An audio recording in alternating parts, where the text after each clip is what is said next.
Hello everyone, sa video na to gagawa tayo ng network design gamit ang Routing Information Protocol or RIP.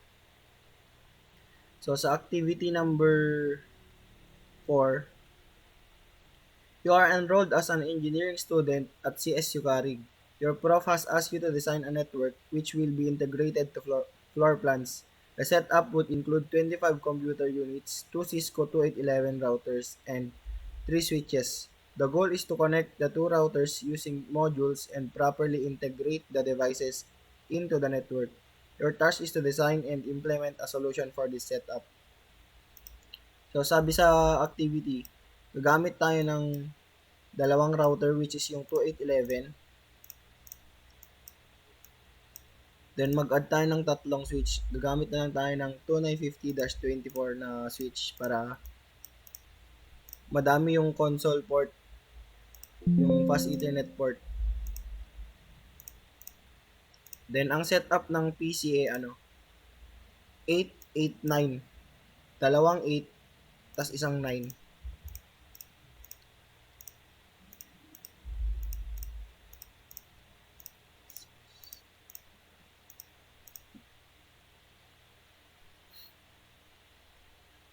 Unang gagawin natin ay magde-design muna tayo ng network para di tayo mahirapan mag-CLI mamaya.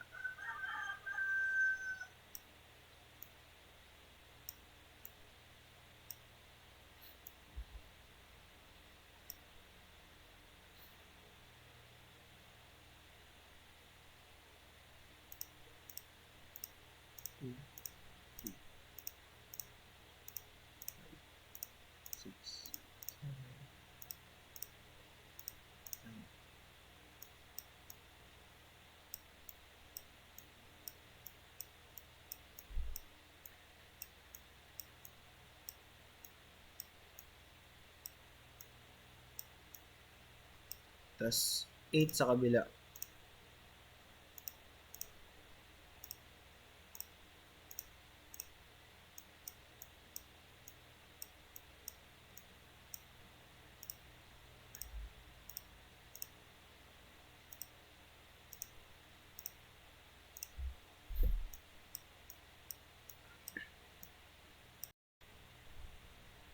Pag magko-connect tayo ng PC to switch, gagamit tayo ng straight through cable.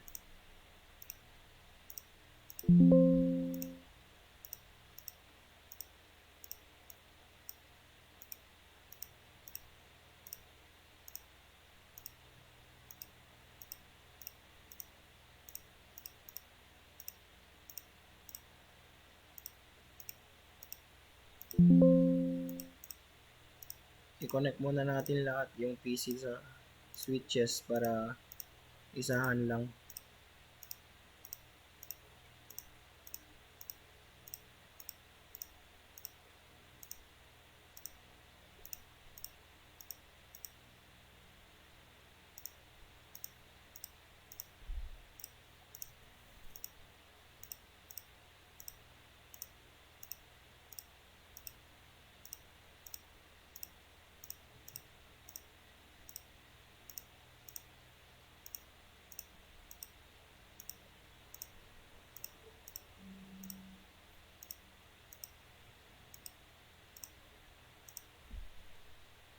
Ganun rin sa pangatlong switch.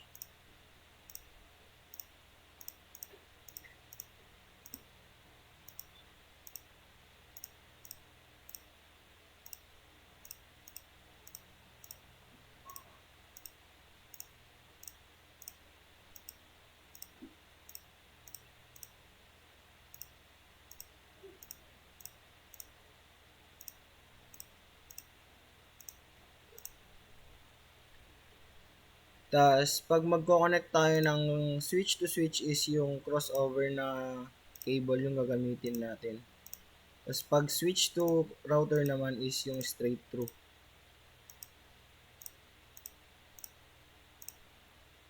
Bago natin makakonect yung dalawang 2811 is mag-i-insert muna tayo ng serial port which is yung WIC1T. Tig isa nila.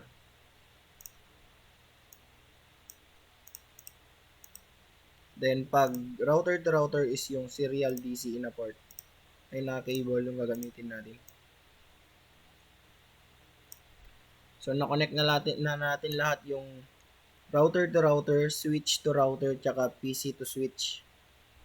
Ang susunod naman natin na gagawin ay magsiset tayo ng IP address nila. Gagamit tayo ng class A sa router to router, which is yung 20.0.0.0. Class B naman sa default gateway ng router tsaka PC.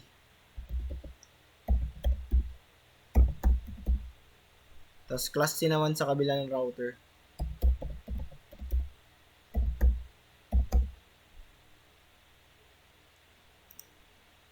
So, nakikita nyo yung cable is nagre-red pa rin kasi hindi pa natin nalalagay yung mga IP address. Ilalagay natin dito sa serial 0/3/0 is yung 20.0.0.0. Pero papalitan natin yung last octet kasi hindi tayo pwedeng gumamit ng 0. Saka lang natin gagamitin yung 0 pag sa CLI na tayo gagamit. Ganon din sa kabila, 20.0.0.2. Dapat magkaiba sila ng last octet kasi mag-overlap yung IP address pag magkaparehas sila ng last octet.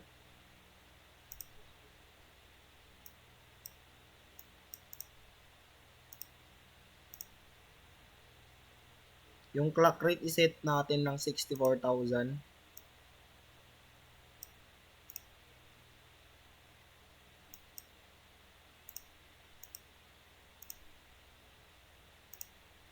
Tsaka wag nyo kakalimutang i-on para mag-connect silang dalawa. Sunod naman natin is yung fast ethernet. Set natin, lagay natin yung 172.168.10.1. Itong isa-set natin dito sa my router, ito yung gagamitin nating default gateway ng mga PC.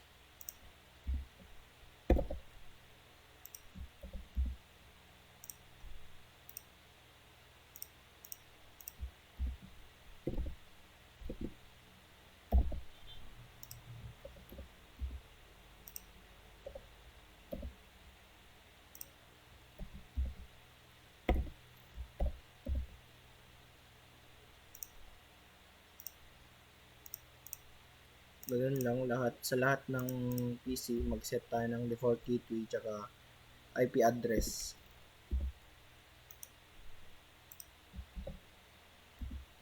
Dapat magkakaiba sila ng last octet.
So, tapos na tayo mag-set sa, sa kabila.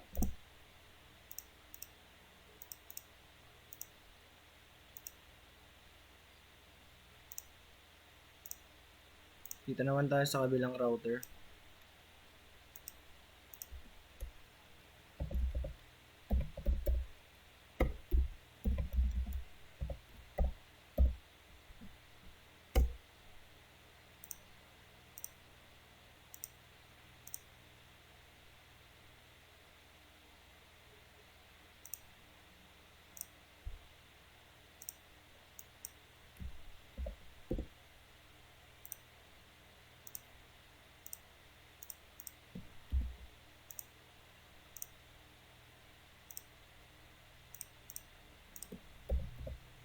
Default gateway ulit.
So, pagtapos na tayong maglagay ng mga IP address tsaka default gateway, try nyo mag-send ng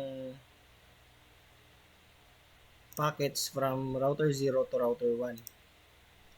So, nagfe-failed siya. Kailangan natin mag-CLI dito. So, exit, then router rip, tas yung mga IP address na ginamit natin, yung network 20.0.0.0, yun yung ilalagay natin na kasi yun yung dineclare natin sa serial. Tapos yung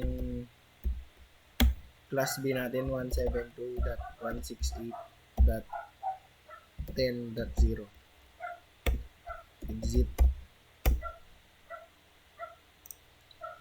So, pagtapos na tayo sa router 0, lipat tayo sa router 1. Ganun lang din, exit.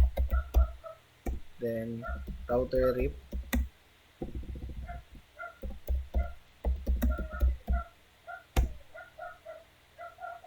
Network 20.0.0.0. Enter. Then, network ulit. Tapos yung 192.168.10.0. Then, enter. Tapos, exit. So, pagtapos na kayo mag-CLI, try nyo mag-send ng packets from router 0 to router 1.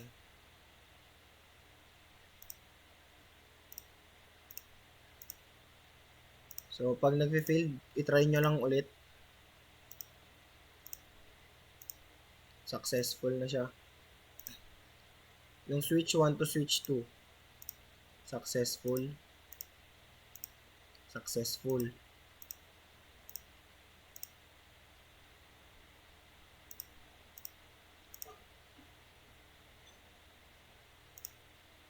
Successful na.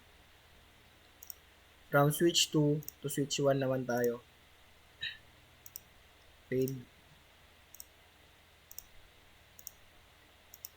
Successful na. So, ganun lang yung CLI ng router rip. Saka Ganito lang yung InDesign.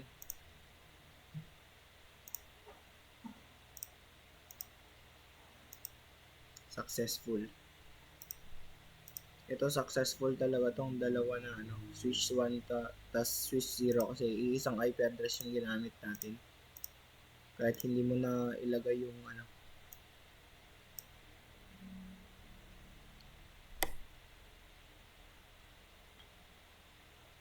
Tapos successful. Yun lang. Salamat.